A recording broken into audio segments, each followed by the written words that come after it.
It's another Tuesday night wrench night here at the White Lake Garage. I got Pat and Lamar here. And the one thing that I think we want to cover right out of the gate is Frank's not here. We don't know where he is, you know. That guy, I'm hoping he finally got some pussy. That's my biggest hope. And that's why we don't see him. You're asking for a lot. You're asking for an awful lot. But what we did get done tonight, we started out with big plans and accomplishments. And again, they weren't that big. So we got our Newport engineering wiper motor mounted and installed. We had to drill the upper left out as they instructed us to do. And then the other two had weld nuts through the firewall, and those worked out fine. We brought our wire harness through. We're gonna obviously finesse that a little bit.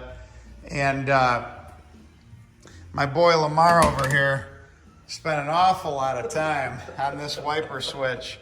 And instead of using their wiper switch, which is right over here, I think, oh, here it is. Instead of looking at this on the dash, instead of looking at that, he couldn't stomach it, he couldn't handle it. He wanted the stocker on there, which I don't blame him. And as you'll notice, I'm gonna go real easy on this. It clicks, just beautiful, high and low. So everything works real nice there. And after a little finessing. Oh, there was a lot of finessing. There was in and out on that several times. There was set screw things. There was all kinds of stuff going on. So we got that done, and we even tested the wipers to make sure they worked, and they did.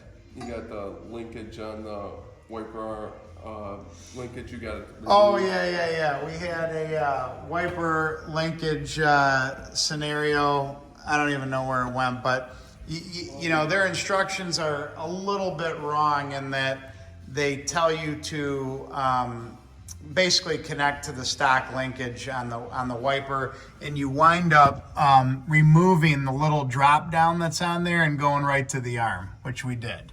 And we tested the park on the motor, and it does park and it does work properly. You know, one thing I wanted to point out, they give you this bag.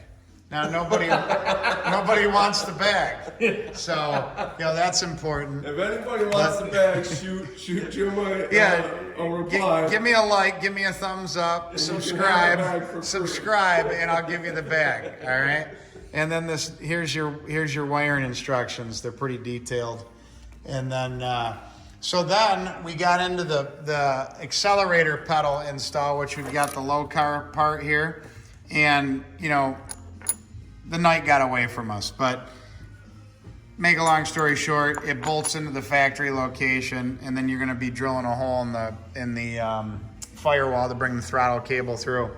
And then one thing we revisited tonight was, you know, we just can't get warm to this Holly dash. It doesn't fit great. So now we're kind of reconsidering taking the dash apart, which we did, the factory 64 dash. And we've got this bezel, which we were hoping was aluminum, but unfortunately it's not. It's old plastic. So we're kind of considering, because it does fit the dash so nicely, that we're figuring maybe we can house that screen in here and make it look real nice. So anyway, one other thing. You know, I was told not to talk about this, but I'm going to talk about it. Here's the heater box, and it's been redone. It's nice and powder coated and everything. And even though we've got the AC compressor in the car, and we're talking AC and AC belts and spending a lot of time on it, we're thinking that just to get us on the road, we might just put this nice looking heater box in there and deal with AC in the future. And, you know, we don't want to sound like a cop-out, but, you know, we're more interested in getting this baby running and going than screwing around with this stupid ass AC. We live in Michigan, it barely gets warm here. Why do we need air conditioning? Let's be honest, right?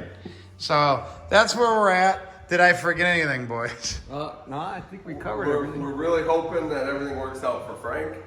Yeah, I'm starting to get worried about him because and Pat, we We changed the oil on the Husky before we even started wrenching on the car. We changed the oil on this thing, so it's ready for the. Yeah, it's ready for summertime. We dropped the oil, changed it. It was dirty, but Tom left his beer sitting on the stand. I did leave a beer over here. And is it full or empty? It's empty, unfortunately. So anyway, we're gonna sign off. Wait, one more thing. Okay. Our bolts are. Oh yeah. This LS3 manifold, we got this from somebody, and you know, it was a takeoff, and these bolts we're finding are not long enough. So we're gonna double check that and figure out what's going on, but they're definitely not long enough. So, well, yeah, another thing to deal with on the build, another slowdown. So, have a good one. That's our report. Goodbye.